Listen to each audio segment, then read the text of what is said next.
in intensive care, one of the most difficult cases and which causes death very quickly is pulmonary embolism. Very difficult disease it is pulmonary embolism. Okay. Now you must understand, whenever a disease has got extreme emergency, then the studies in that particular disease may not be very good.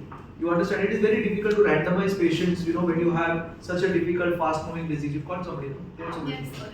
So it is very difficult to randomize somebody in a case of an emergency. You're understanding this. So that is why most of the data that we have in pulmonary embolism becomes not very good. Are you understanding? The data doesn't become very good. You clear with this? Because what happens is you cannot randomize patients. The inclusion criteria may be different. There may be patients coming in an emergency. So at that stage, randomization becomes difficult. At that stage, grouping them into groups becomes difficult.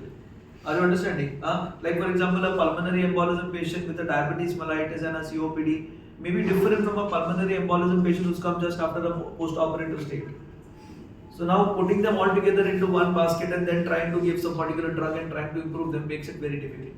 Because a patient who is of COPD and diabetes mellitus with pulmonary embolism will definitely behave different from a person who is a healthy person who's developed, you have taken a flight and come to you. You understand? So definitely that's why the evidence in pulmonary embolism is not very robust, and that is the reason that it is so important to understand the disease.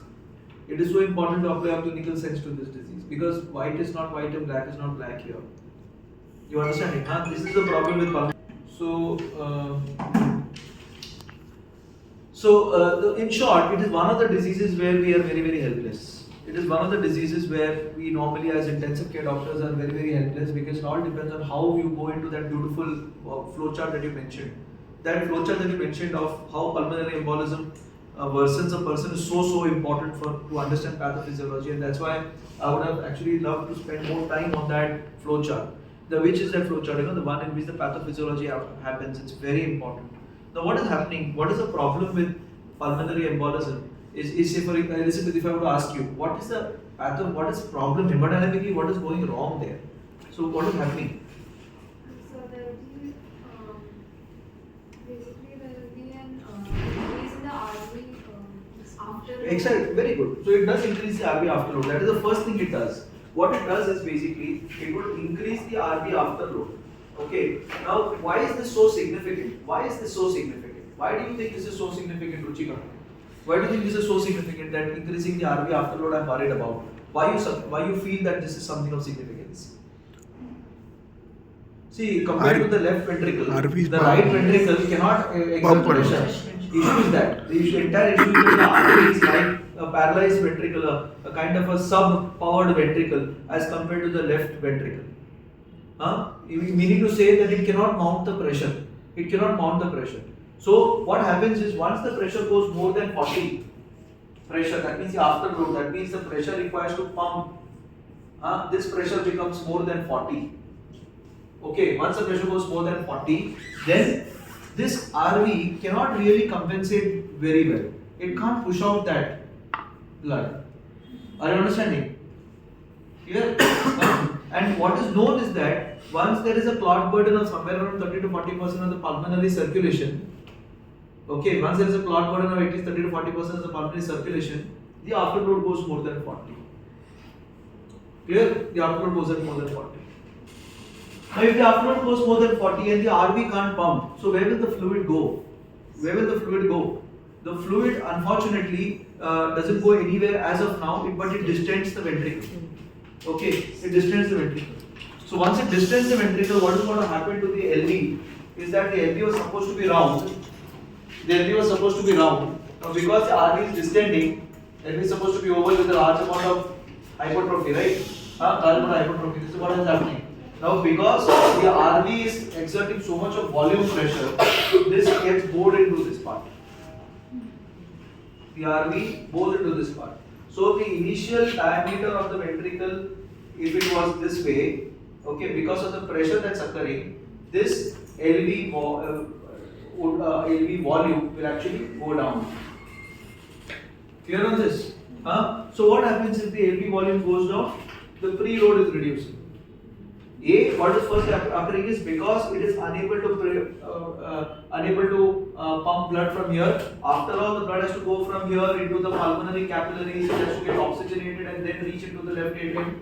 Okay. Now, because it is unable to pump from here, what is actually occurring is the amount of blood getting into the left atrium is actually decreasing. That means what is reducing? Preload is reducing.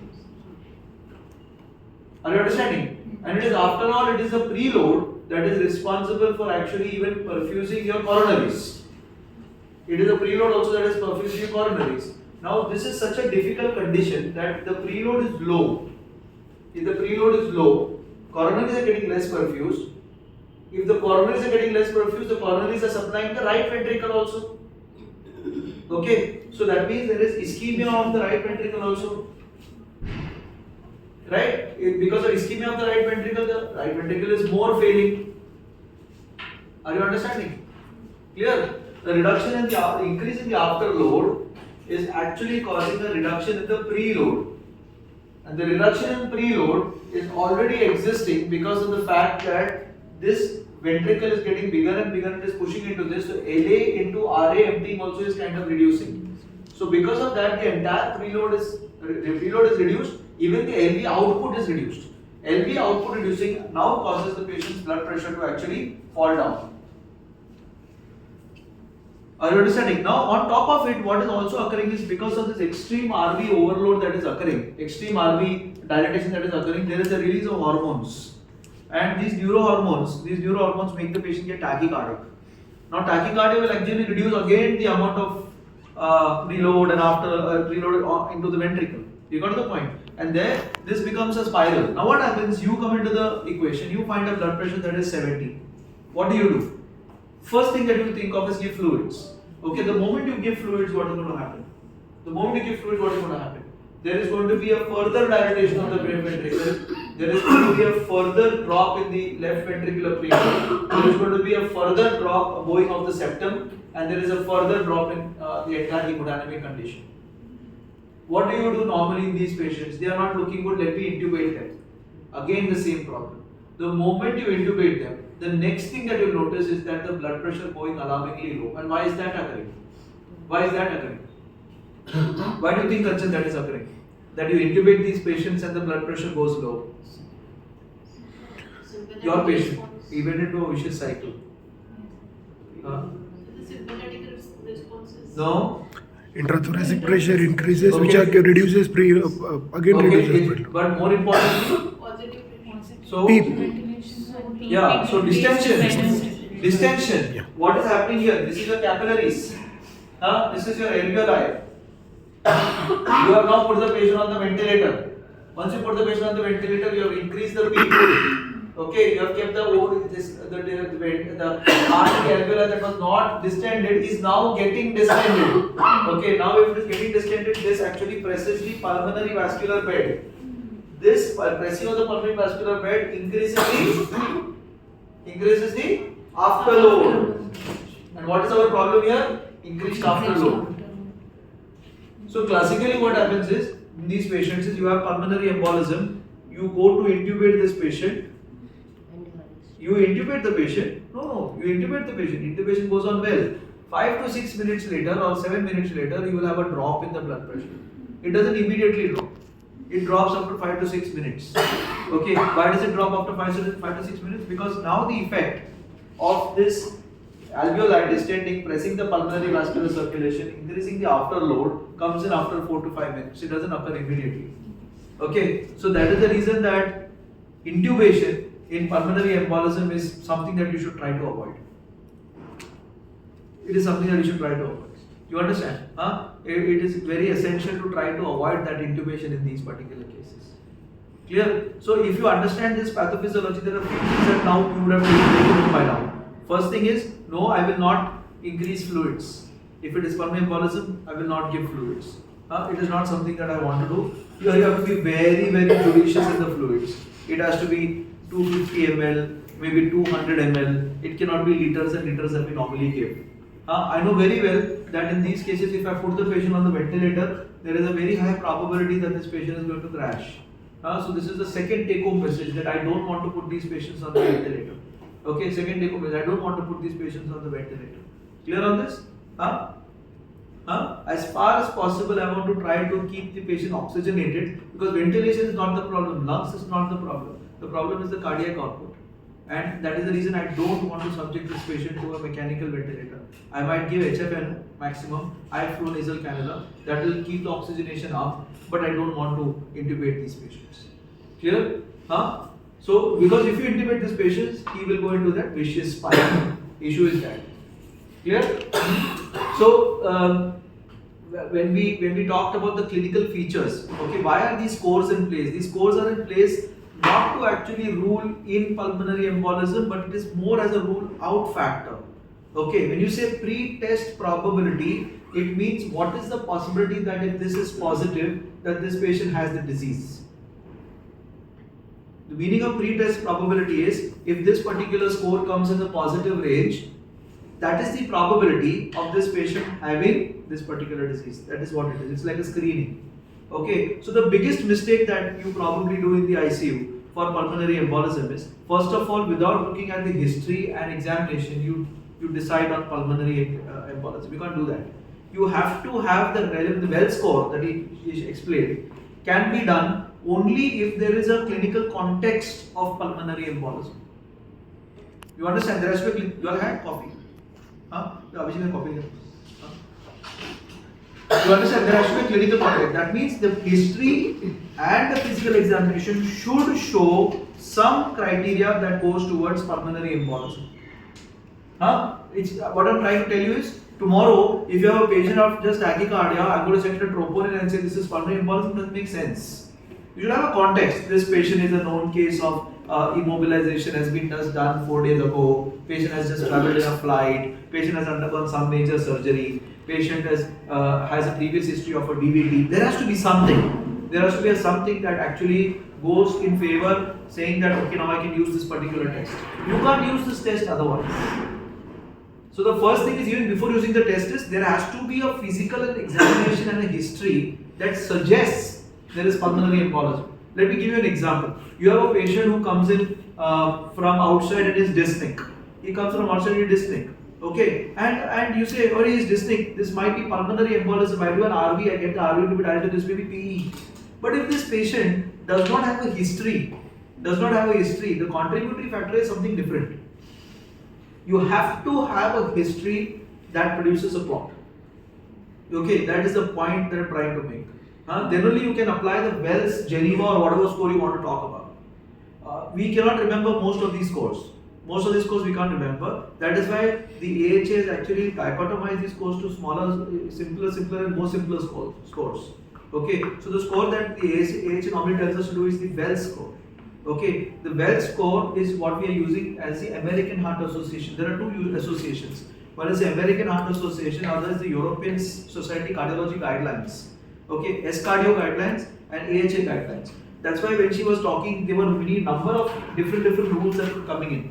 There were a number of the rules because each particular society will have a different way to do it. Okay, so the Wells score is something that you look at. Clear?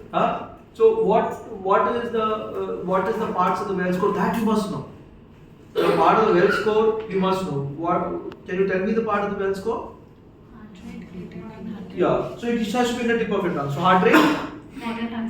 Yeah. Clinical symptoms suggestive of alternative diagnosis less likely. Less likely. Then malignancy. Malignancy. Very good. Prior surgery. Recent surgery. Immobilization for 50 days or prior Okay. surgery within the 4 weeks. Okay. Then Hemoptysis. Okay.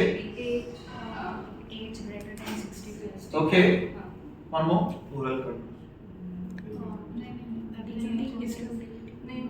History, past history of DVT. Past history. Okay. So this comes as the criteria. Now here it is very important to understand that if it is equal or more than one, more than two, it will be likely and be unlikely. Sound right? Put it as that way, likely and unlikely. Wells score has got 3 dichotomizations. It also has 2. So one is that you as high risk, moderate risk, and low risk. The other is likely and unlikely. Either it is likely or unlikely. What the AHA says, use the likely unlikely score, because 2011 when they actually came up with the well score, they said it is very difficult to say high risk, moderate risk and low risk. So let's go and say it as likely and unlikely. So you put these things together. If it is likely, okay, then my D-dimer is not something that I'm going to work with. Are you understanding? A D-dimer is going to come if there is going to be a thrombus and there is going to be lysis, but it also comes with small things also. You understand? So if there is highly unlikely, a well score that is showing unlikely, okay, unlikely, well score is unlikely, and I do a D-dimer which comes out to be negative, then this goes in favor of ruling out pulmonary embolism. This patient can be discharged home. Clear? Clear on this? Any queries here? No. Any queries here? You've understood? So this is very important. How will you remember this well score if you do it every day? In your indicated patients. Okay, so well score, if it is negative, that is unlikely, and you attach a D-dimer to it, then the probability having a pulmonary embolism is less than 1%. You can discharge this patient. Clear on this? This is how you use the well score. You can't use a well score otherwise. You can't say that I have done a well score, it is highly likely, I am doing a D-dimer, it is positive, so there is PE. I can't say that. Are you understanding? Clear on this? I can't say that my well score is showing high risk. That is why I am sending a D-dimer. That is not possible. Okay, you are sending a D-dimer to rule out a pulmonary embolism. Other way around, if the D-dimer is negative, the chances of it being pulmonary embolism is less likely. Okay, there is some other pathology causing the hemodynamic instability. Are you understanding? So in order to cause a hemodynamic instability, the simple thing that you should have is first is an RV dilatation. Simple. You can't have hemodynamic instability without basic minimum of the RV becoming big and the IVC becoming dilated. That explains why in ultrasound, simple two things are required. She said many things. She talked about McCollum sign, she talked about TAPSE, she talked about acceleration time, your tricuspid velocity. You can do a lot of things. You don't need to do that. As intensive care doctors, we just need to figure out whether the IVC is dilated and the RV is dilated. Simple. Okay, if we find the IVC to be dilated and the RV to be inflated, the cause of the hemodynamic instability is this. You understand? What are we trying to figure out? What is the cause of the hemodynamic instability? Because the treatment is completely different. You understand? If you have a patient with hyperdynamic circulation, and the RV is not RV is small, it is contracting. What is the treatment? It is more fluid. It is more treatment of cause there. It's treatment of sepsis and whatever you want to treat. But here it is completely the other way around. If I were to actually come give fluids here, it will worsen. That is why the bare minimum when you are actually on your rounds with a low blood pressure, in a patient who is coming low blood, the bare minimum that you have to do is an IVC ultrasound and the RV. Okay, there are many other things that can be done. There can be many other things that you can do, but these are the two bare minimum, because you will understand now that the hemodynamic instability is not a lack of fluid. It is not LV systolic failure. It's not cardiogenic shock from that origin. This shock is from RV origin. Clear? So for a clot, it is not necessary to know what is the clot burden. Large thrombus versus small thrombus versus big thrombus versus hardly it's immaterial. What we are trying to figure out, whether that thrombus is causing this situation. Oh, he has a saddle thrombus, it's very bad. Okay, it's a large thrombus, no doubt. But even a small thrombus can cause this. It's a clot size doesn't matter. That's what I'm trying to tell you. A clot size doesn't matter. Why is this important for you to understand? That the dose remains the same. It does not on the clot size. The dose of a TPA is not on clot size. The dose remains the same. So in short, if I were to actually have even a small reduction in the afterload, my RV will get that benefit. even a small reduction of afterload, my RV will get penetrated. So it doesn't matter that if the clot is big, I require large amount, it will not go to trauma. Are you understanding? Huh? So even a small amount of clot, if it causes this, and I give my TPA, that afterload will reduce and my vicious cycle will actually come down. Clear? So who is explaining laboratory investigations? No one. You did laboratory? No. Okay. Hers is not laboratory, yours is thrombolysis, right? So upload it. So when we talk about so let's go to the laboratory features. Okay. So what at the minimum you want to send and why?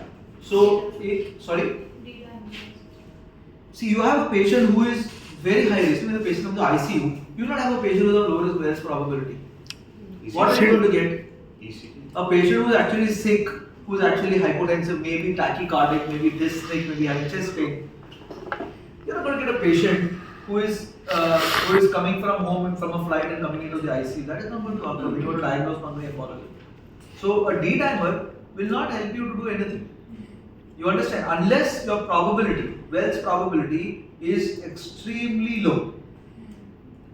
Okay, and there also a D-dimer, it is said you must use the age-adjusted D-dimer. Now what is the age-adjusted D-dimer? She explained to it in the slide unless I was sleeping.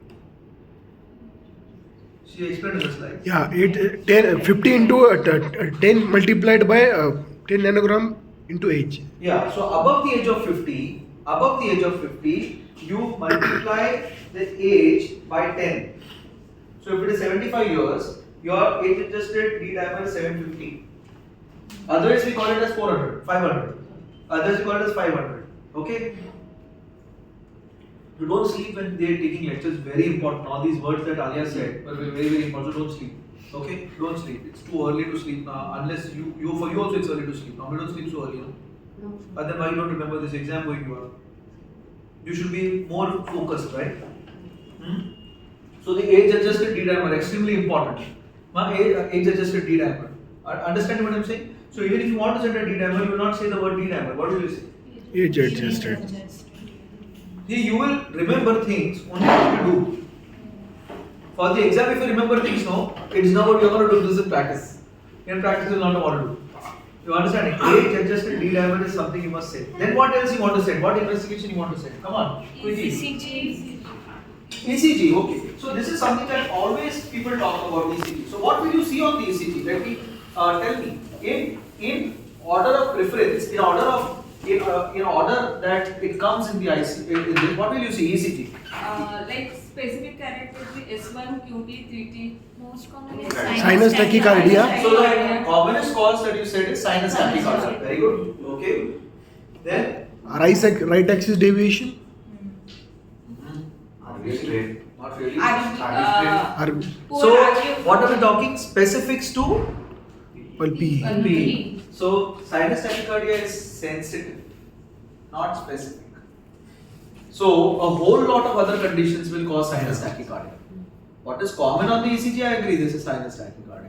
But if I talk about specifics of pulmonary embolism, that this ECG is pulmonary embolism, then what are the criteria? Huh? S1, QT, 3T. So S1, Q3, T3. Then Poor RV progression. what is happening to the septum? So what is there in the septum? V1, V2. What is there on the septum when you look at Purkinje fibers and all? What is in the septum? SA node, AV node, bundle of hairs, RBB.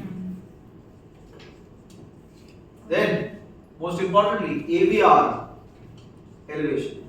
Now, in order of pulmonary embolism,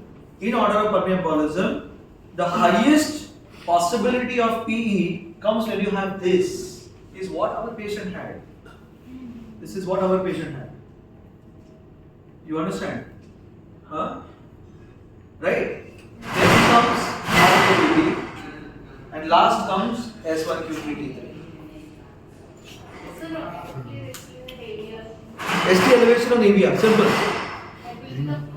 That will be more closer, the odds of having pulmonary embolism are much higher when you have AVR elevations. Obviously, you are understanding. So on an ECG, I understand the commonest is sinus tachycardia. That's the right answer. But what is specifics? The specifics is these. Okay, so if you have an AVR that is elevated, this goes in favor of pulmonary embolism. The odds are higher compared to right bundle branch block and compared to S1Q3T3. So as an intensive care doctor, what you must say? So the common, what I'm going to see pulmonary specifically, AVR, ST segment elevation, RBPB and then S1Q3T3, not the other way around. You understand? Not the other way around. You're understanding because the odds of getting pulmonary, that is why that patient, if you look carefully, it's a book picture, that patient. Yeah. That patient is a clear book picture. Okay, it's a clear book picture of, but it was beyond, that patient was beyond. So, it is pulmonary embolism. Clear on that? ECG. So, right. So, you did say that you wanted to do the D-dimer and we decided where you want to do D-dimer. You did say that you want to do the ECG and now we understand what you are looking at in the ECG. Then, next investigation. Next investigation. Come on. So, what is the simple investigation? Okay, cardiac marker. You said cardiac marker. So, what cardiac marker are you talking about? So, by this, what are you trying to understand? RV injury. By troponin, we can understand maybe how severe this is. But apart from this, what do you understand? You actually understand the risk stratification for thrombolysis. We'll come to that when she comes to thrombolysis. Okay, that means by troponin, what we are trying to figure out is not only that the patient is more sicker than otherwise, we are also trying to figure out whether this patient may require thrombolysis. It will come when we talk about thrombolysis. It will come as to what we are looking at there. Clear on this? So you must remember, troponin is done for two things. Cardiac markers are done for two things. If you look at the American Heart Association guidelines, they give a cutoff of 0.4, but I think it is better to take a cutoff of 0.1 that we normally have. Okay, troponin cutoff of 0.1. When you say troponin T is 0.03, but otherwise 0.1 troponin cutoff. And what are we looking at for? We're looking for A, the mortality or the severity you could call it, and B, you're looking at the treatment related issues. We'll come to that. Okay, treatment related issues. Clear on this? So now we know that you wanted to do you wanted to do a D-dimer, you wanted to do an ECG, you wanted to do a troponin. What else you want to do? Chest X-ray. What is chest X-ray useful for? Leaking lung. Chest X-ray in this case will probably be only telling you. There are a lot of signs in chest X-ray, Westermark sign and this sign and that sign. Okay, but the chest X-ray here will probably just give an alternative diagnosis, likelihood of an alternative diagnosis. For example, you have very large heart, LV systolic failure, you have pulmonary edema, you have a hemothorax, you have a pneumothorax, you have something like that that's causing this. We'll probably look at that. But the chest X-ray in an emergency, I don't think something that is required. Okay, okay, chest X-ray. Next. ABG. Sorry? ABG. ABG. So who wants to do an ABG? ABG? So ABG for what? Hypoxia.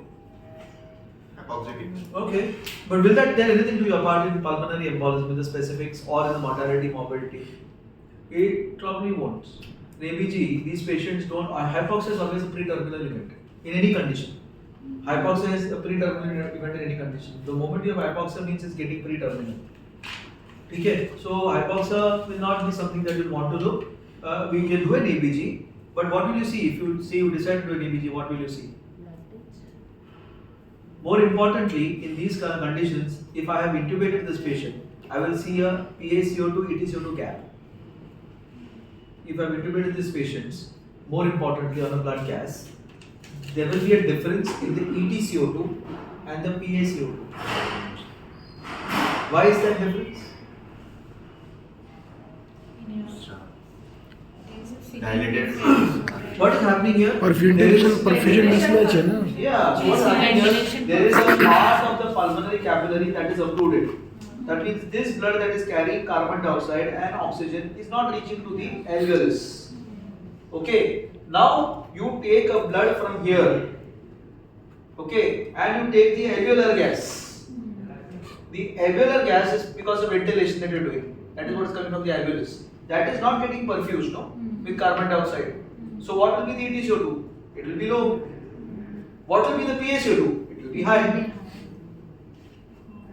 You understand? So you will have a EtCO2, PaCO2 gap, a gap that is more than 8 or 10. Okay, so you will understand that, oh my god, this is a perfusion deficit. There's a perfusion deficit, this is all that you get. That's why an ABG per se you will realize that it's not something that you'll probably do at that particular moment. Unless you think of another diagnosis like diabetic ketoacidosis causing this patient to be dyspneic. Okay, but you can do a ABG, there is no harm in doing it. But in the ABG, there is one element that I'd like to do is a lactate. Okay, that is something I want to do. What I want to do is a lactate. So in the ABG, I would probably do a lactate. Now why is that so? Because lactate is badness. If the lactate is high, means this patient is bad. The patient is going to worsen. This is the meaning. Lactate is just an element of badness, but it is important to do it because it is a very strong element of badness. It is a very strong prognostic indicator. It is a very strong indicator that tells you that things are very bad. Today's patient, lactates elevated. Bad. You understand? Shankar Shetty. Lactates not elevated. Not elevated. Not very bad.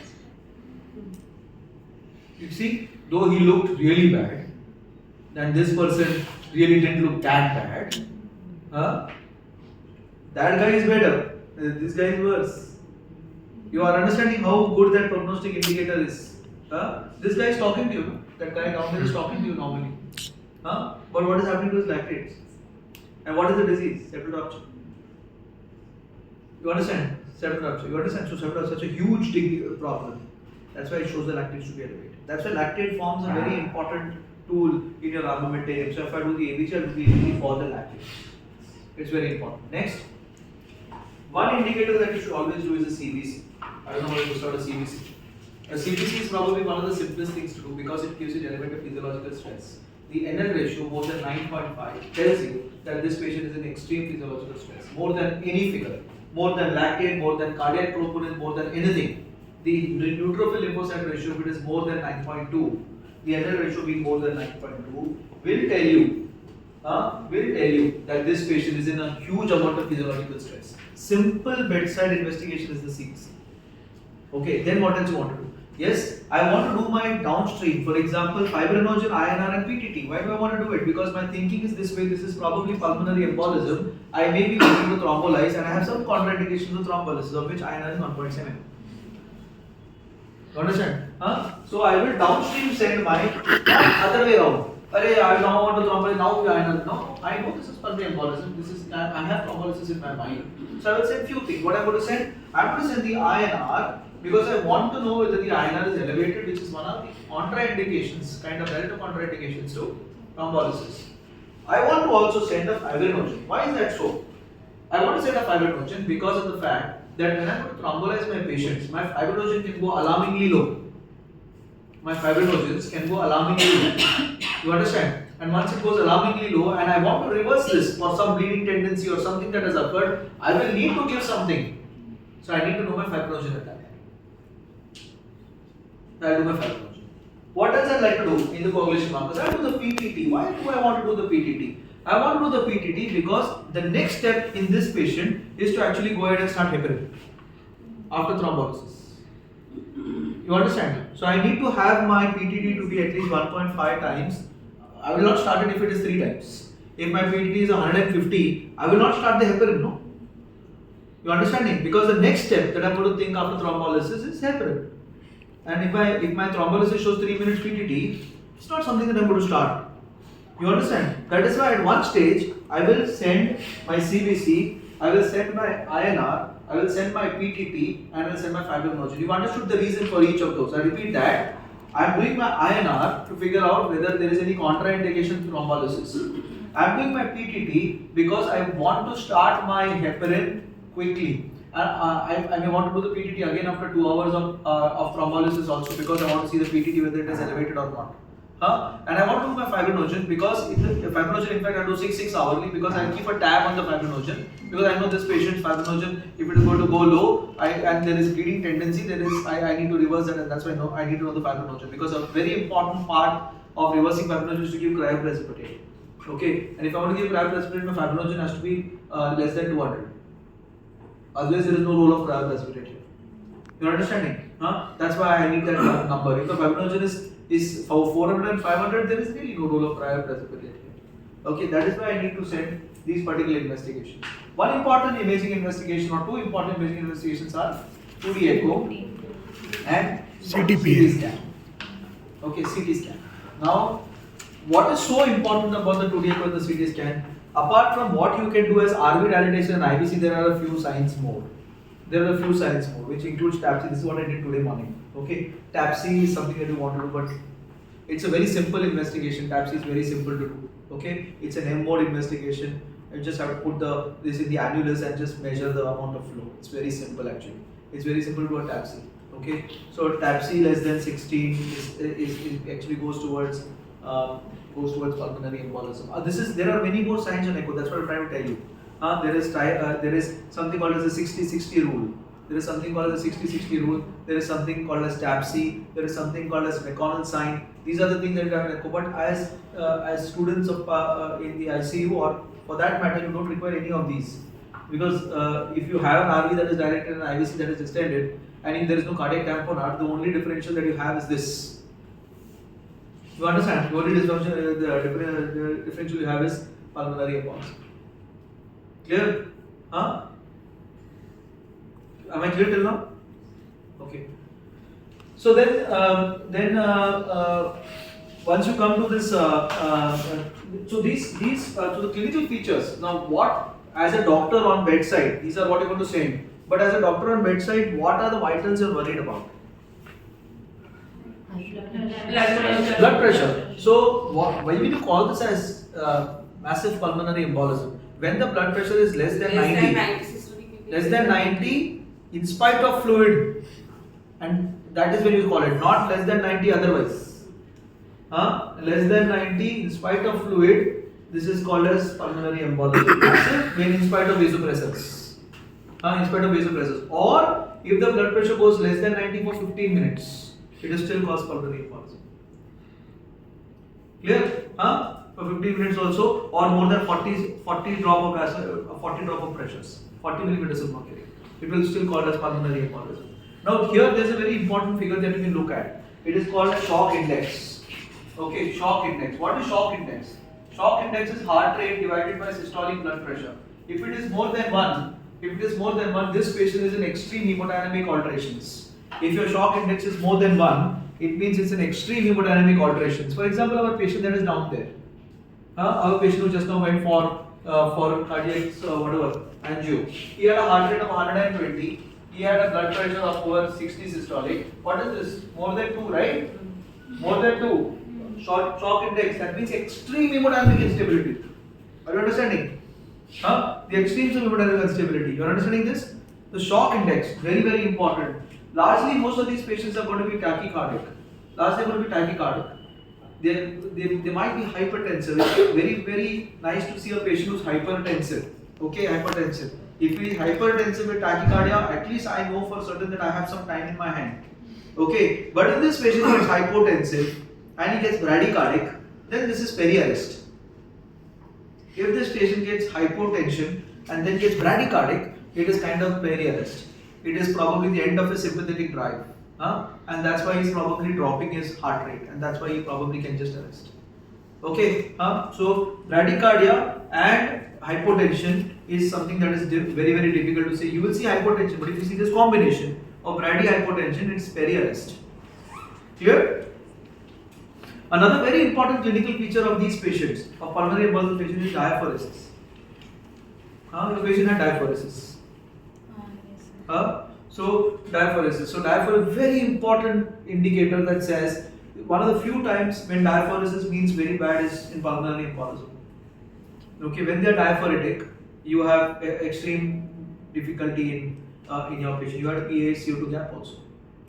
Yes, sir. The EtCO2 was not available at that time. It was gap. I applied it later on. Okay. You had a gap also. So the patient that we recently had was absolute textbook picture of pulmonary embolism. Clear? So we went through tachycardia, we went through bradycardia, we went through hypoxia, not hypoxia, we went through hypertension, we went through shock index, clinical features, And the symptoms that the patient can come in can range from dyspnea to chest pain, pleuritic kind of chest pain. The chest pain is different from myocardial chest pain. Myocardial chest pain is usually a pain that is radiating to the left hand and to the jaw and to the back, and it's like a vice-like constriction. Whereas this would be a pleuritic chest pain. There can be hemoptysis. But more hemoptysis signifies that there is infarction. Hemoptysis signifies there is infarction. Why it's important for you to realize that they can have hemoptysis? Because you should not be scared if you have to thrombolize these patients, even if there is hemoptysis. Okay? Diaphoresis is the other clinical symptom that I'm worried about. Diaphoresis. So chest pain, diaphoresis, dyspnea. Okay, and most importantly, patient feeling of impending doom. Patient himself saying, because they know internally that there is a problem inside. Whole systems are going down. That feeling of impending doom is very, very important. And that is important in every kind of disease. Remember this. Okay. So this explains this. What I brought you now is just the pathophysiology and the clinical features of pulmonary embolism and what laboratory you are supposed to send. Is what you're supposed to send. What we'll do now is to understand thrombolysis. Okay. Initial treatment, like after covering airway breathing circulation part, start. We have options like to start with the empirical anticoagulation on the basis of the clinical suspicious of feel, and by the hand we have to think of risk of bleeding and expected timing of definitive diagnostic date. So we can thrombolize with unfractionated heparin in hemodynamically unstable patient, critically ill patient in ICU, and with numerous procedure and right heart failure patients. So for if we have to thrombolize the patient with an unfractionated heparin with a baseline PTT, if the normal, then start with the bolus 80 unit international unit per kg, that is 5000 unit unfractionated heparin bolus, followed by the infusion of 18 international unit per kg per hour, and we have to keep APTT between 1.5 to 2.5 times the normal, that is thus between 60 to 90 range, and again repeat APTT after every 6 hours, and if the true consecutive APTT within the therapeutic range, then do APTT after every 24 hours. These are the Rushkin's reference value. If the APTT less than 35, that is 1.2 times the control, then give 80 unit per kg bolus and increase the drip rate by 4 unit per kg per hour. If APTT between 35 to 45, then give 40 unit per kg bolus and the start drip rate by increase drip rate by 2 unit per kg per hour. If APTT between 46 to 70, then there is no change in a current drip rate. If APTT between 71 to 90, then reduce the drip rate by 2 unit per kg per hour. And if the APTT more than 90, then the hold the heparin for 1 hour and reduce drip rate by 3 unit per kg per hour. And another modality is we can give enoxaparin like 1 mg per kg subcut twice a day, dalteparin 5000 units subcut twice a day or 200 units per kg daily, tizaparin 175 units per kg OD. And for fondaparinux, if the body weight is less than 50 kg, then give 5 mg subcut DD, and weight between 50 to 100 kg, then give 7.5 mg subcut OD. If the weight is more than 100 kg, then give 10 mg subcut OD.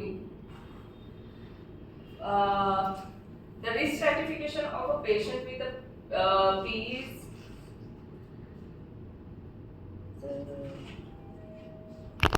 of RV dysfunction and normal troponin level, then send patient to the ward. The patient is hemodynamically stable. with RV dysfunctioning or injury like elevated cardiac marker, then send a patient to the HDU. If patient is hemodynamically unstable and with RV dysfunction and injury, then from directly ER admit patient to the ICU. The risk of adverse outcome is more in the following situation. Like a patient is in high risk stratification, like patient is having stroke, and systolic BP is less than 90 mmHg after giving fluid, after fluid resuscitation, or if a drop in BP more than 40 mmHg for 15 minutes and there is a sustained hypotension. If patient is immobile due to neurological disease, and if patient is more than 75-year age or 75-year age, and with cardiac, renal, respiratory disease or cancer. So this is the algorithm for PE management depending on risk stratification. If the patient is normotensive plus normal right ventricular function, then we have to go ahead for a secondary prevention like only with anticoagulation or with the IVC filter.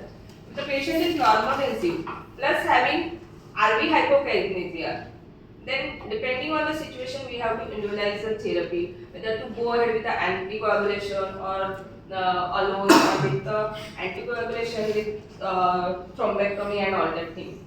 And if the patient is a hypotensive, then we have to first primarily stabilize, like starting with the vasopressor supports and all that thing. And along with that, anticoagulation plus thrombolysis or with embolectomy, like catheter or surgical embolectomy. So these are the thrombolytic. For thrombolytic therapy, we can use the drug like streptokinase, urokinase, or tissue and plasminogen activator. Streptokinase, we have to administer 2.5 lakhs unit IV. Loading dose during the 30 minutes, then 1 lakh unit per hour for next 24 hours. Urokinase 2000 unit per LV. IV loading dose during the 10 minutes and then 2000 unit LV per hour or for next 12 to 24 hours. Tissue plasminogen activator 100 mg IV during the 2 hours. So guideline for thrombolytic therapy, if there is a clear documentation of PE or DVT, before that we have to rule out contraindication. And infusion has to be started from peripheral IV line, and initiation on along with that we have to start with the supportive measures also. And during thrombolysis, the patient we have primarily started with the heparin infusion, then we have to stop the heparin infusion before starting the thrombolysis with streptokinase, urokinase or tissue plasminogen activator. In what condition we cannot go ahead with the thrombolytic therapy? Like there are absolute contraindication, the patient has previous intracranial hemorrhage, if known structural cerebral vascular lesion, known malignant intracranial neoplasm, ischemic stroke within the 3 months, if there is a suspected aortic dissection, active bleeding or bleeding diathesis, it can exclude in a female like varices, and significant closed head trauma, facial trauma within the 3 months. Relative contraindications are history of chronic, severe, poorly controlled hypertension, uncontrolled hypertension or presentation greater than 180 by 110 mmHg, traumatic or prolonged greater than 10 minutes if the patient has received, or major surgery less than 3 weeks. Recent within 2 to 3 weeks of internal bleeding history is there, and non-compressible vascular function. For streptokinase, prior exposure is there if greater than 5 days ago or prior allergic reaction to that agent is present.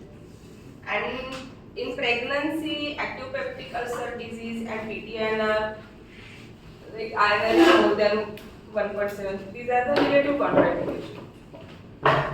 And we have another treatment modality like invasive treatment.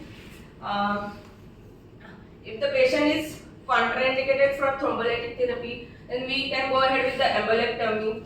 And And in another condition, like if patient is not get hemodynamically stable after also thrombolytic therapy, in that scenario we can go ahead with the embolectomy. There are catheter directed techniques like surgical embolectomy, and after that, we have to start a patient for long-term oral anticoagulant like oral factor 10A inhibitor, direct thrombin inhibitor, or warfarin. And we have parental route like low molecular weight heparin or fondaparinux.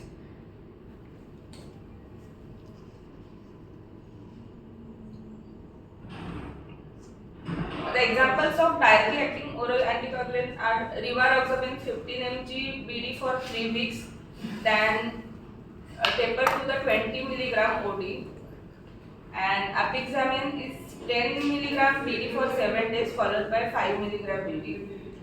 Or dabigatran initially parenteral anticoagulation for 5 to 10 days followed by 150 mg BD.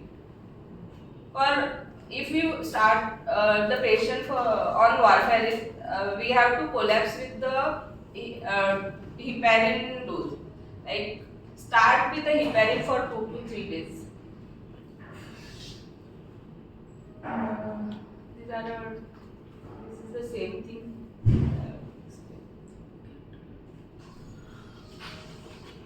Right, so most of the things that she's covered is based on the treatment, right? Now, but how do you approach the treatment? Do you understand this? That this is from us. How do you approach it? So now what you have understood by now is that the Bell score is just diagnostic. Okay, the Bell score is just diagnostic, and the treatment. In 2 minutes. The treatment when you talk about pulmonary embolism. What is the treatment? Why do you think you want to thrombolize? Reason? This is to prevent a cardiac arrest. It is not to have any long-term treatment. That's what I'm trying to tell you. You might think something like this, that अगर वो clot वहाँ पर रहेगा तो धीरे-धीरे embolize हो जाएगा, chronic thrombopulmonary embolic hypertensive पैदा होगा. It is not like that. Okay, the only reason that I want to thrombolize my patient is for the pure indication that I want to prevent cardiac arrest. Simple. I want to prevent cardiac arrest. So how can I prevent cardiac arrest? By just having a slight reduction in the pulmonary vascular resistance. Because as I told you about that entire vicious cycle of the RV afterload going up, the heart not able to pump and the LV preload coming down, followed by all the problems that occur as a vicious cycle. The only thing that will prevent the vicious cycle is if I reduce my pulmonary vascular resistance. Otherwise, nothing is going to happen. To reduce my pulmonary vascular resistance, I need to make some amount of hole in that clot, some amount of partial recanalization in my clot. Okay, and that is the reason that I want to thrombolize my patient. There is no other reason to thrombolize. It's not that long term there is going to be a difference. No, it is just at that particular moment I want to avoid a cardiac arrest. To avoid a cardiac arrest, I am going to thrombolize my patient. Here. So which patients are those candidates for thrombolysis? So that is why you must follow one of the guidelines. Either you follow the AHA or you follow the SCARDIO guidelines. Okay. Now it is easy to follow the SCARDIO guidelines. That's why we will at this moment restrict ourselves to the SCARDIO guidelines. Which are the patients that you like to thrombolize? So they have classified these patients. Now Wells score was completely related to the diagnosis of pulmonary embolism. Okay. Whereas when you come to the SCARDIO guidelines, it will tell you about the treatment of pulmonary embolism. Like with the massive PE versus submassive is what you talk about in AHA. The AHA will say massive pulmonary embolism, submassive pulmonary embolism, but the SCARDIO will say about high risk pulmonary embolism, intermediate risk pulmonary embolism, and low risk pulmonary embolism. So that's how they classify them. They classify them as high risk. They classify them as high risk, intermediate risk, and low risk. And it really helps us. It helps us to understand that. So when you say high risk, they will say intermediate risk, and they will say low risk. Now this is very simple to remember because it works very well clinically. Okay. Now what are the few things that you look at when you want to categorize them? Any idea? Anyone? So the first thing that you all said was hemodynamic instability. So let's put hemodynamic instability as the first thing. Hemodynamic instability. The second thing you want to look at is something called the PESI score. PESI score. Okay, PESI score. PESI score is so simple to remember. Because age more than 65, chronic obstructive pulmonary disease, chronic heart failure, simple things like these, will actually figure out. There will be 5 things in that. There are only 5 things in that. That will probably give you the PESI score. Only 5 things, and they're all simple things. The simple things are chronic obstructive pulmonary disease, chronic heart failure, age more than 65 years, a pulse rate that is more than 100, and a blood pressure that is less than 90. इसमें से एक भी अगर आ गया more than or equal to 1, the PESI score is, you have to look at the PESI score here, more than or equal to 1. Simple it is. It's simple na, cardiopulmonary. So chronic heart failure, chronic obstructive pulmonary disease, and you obviously clear heart rate and blood pressure, you get age. हो गया. It's so simple to remember. So you have this PESI score here, and the next thing you have is documenting signs of RA, RV, either by CT or by echo. Simple again. Simple again. And then you come to biomarkers, which we just now talked about. Troponin. That's why when I started telling about biomarkers, the reason chair लेके आओ ना. Chair नहीं है. जैसी RA, RV and troponin cardiac markers. It's very simple now to understand. If you have high risk, this means this is positive. That means patient has hemodynamic instability, which is defined by the criteria less than 90 systolic or a drop of more than 40 sustained even after vasopressor use of fluid challenges. Okay, hemodynamic instability comes here. Okay, when you see PESI score, now you know it's positive there also. Okay, positive there also. The third thing is RA-RV dilatation, which was the thing that we looked at. Simple things. These are all simple things that we look at, isn't it? RA-RV dilatation, that is IVC dilated and RV. That's what we started with. Okay, and the last thing is the troponin that is elevated, or an NT-proBNP that is more than 500. Okay, so when all these 4 come together, this is called as a high risk patient. And if it is high risk, means 30 to 40% chances of mortality. I need to quickly thrombolyze this patient. Clear? Clear on this? Then you have intermediate high and intermediate low. Then you talk about intermediate high and intermediate low. Now why do you want to make it this way? Intermediate high again needs to be thrombolyzed. Intermediate high again needs to be thrombolyzed. So intermediate high means plus or minus hemodynamic instability. Plus or minus hemodynamic instability, but plus of this and plus of this. Clear? So you may have a blood pressure of 100 systolic, but this patient will have a PESI score that is more than or equal to 1, or you may have RA that is dilated, or you may have troponin that's elevated. Another reason why you want to thrombolyze these patients are intermediate high risk, have a very high chance of cardiovascular collapse. Okay, and that is the reason you want to do this. Okay, you have a little bit time in this case. You have a little bit time in this case. And the low risk comes when this is minus, there is no hemodynamic instability. Okay, the PESI score is also negative, and you have either one of this positive. Right? Either one of this positive. And here you have only one of these two positive. This is positive, and this only either one of these are positive, and here there is only one positive. Out of this and this, only one is positive. Low risk. This you don't need to do anything. This you probably need to thrombolyze. This you definitely need to thrombolyze, and here you need to take the opinion of a cardiologist. You understand?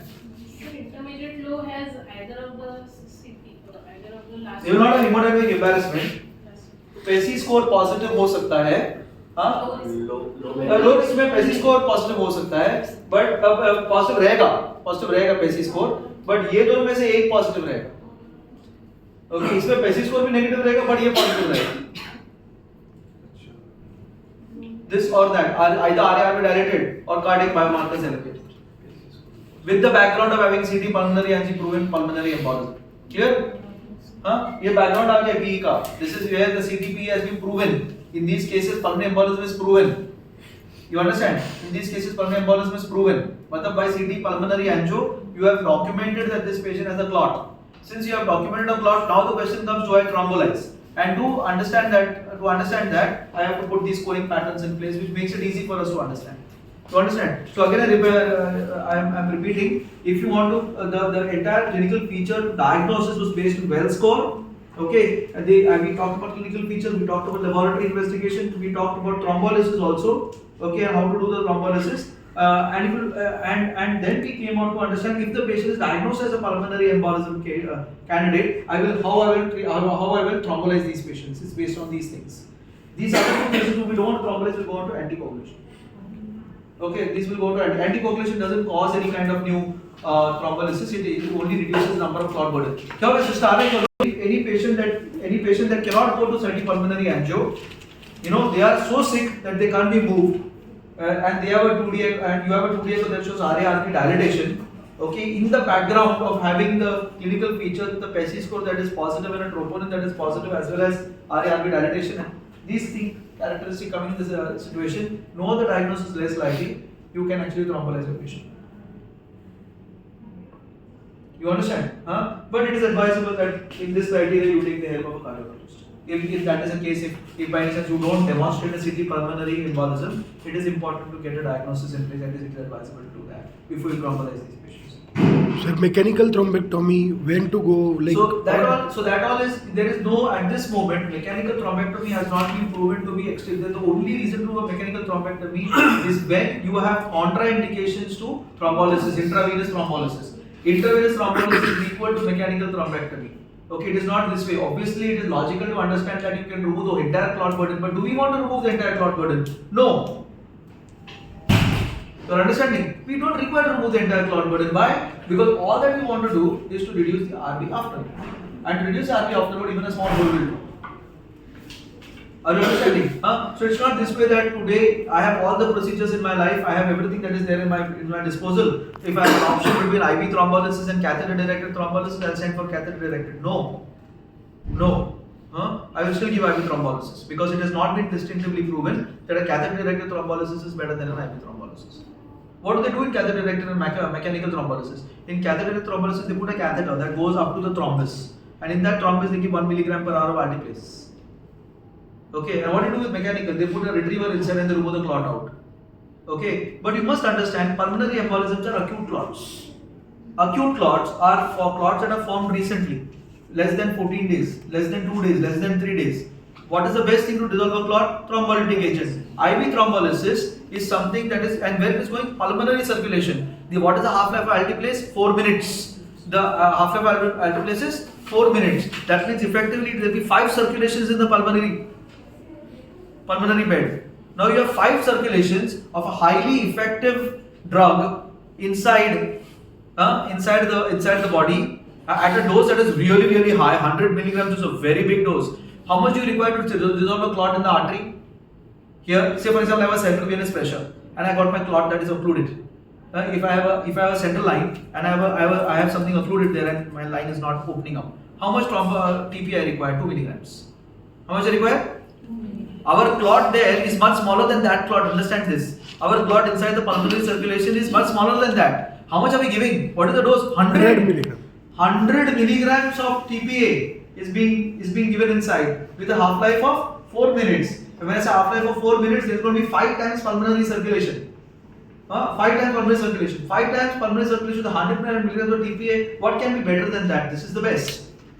You understand? That's why IV thrombolysis is much better than catheter-directed thrombolysis. Okay? Because catheter-directed, again you have to put intervention going inside, saying, of course, but if you have a situation where a patient has got a TKR done and he's coming to you and slept in front of you, and then he develops a pulmonary embolism which is diagnosed on CT pulmonary angio, and he's getting into this criteria where he is intermediate high risk, and in fact intermediate low risk, and I feel that this patient can be a problem. Then what I will do, I will send for catheter-directed thrombolysis, because there IV thrombolysis will completely fill the joint with blood. He may lose blood and die. You understand? Or he undergone some kind of GI surgery and underwent this. There I will send for catheter-directed thrombolysis, but not in all cases of.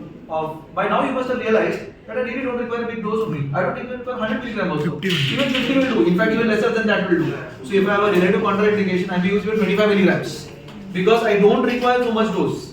Are you understanding? You understand? That's why those response curves have not been great.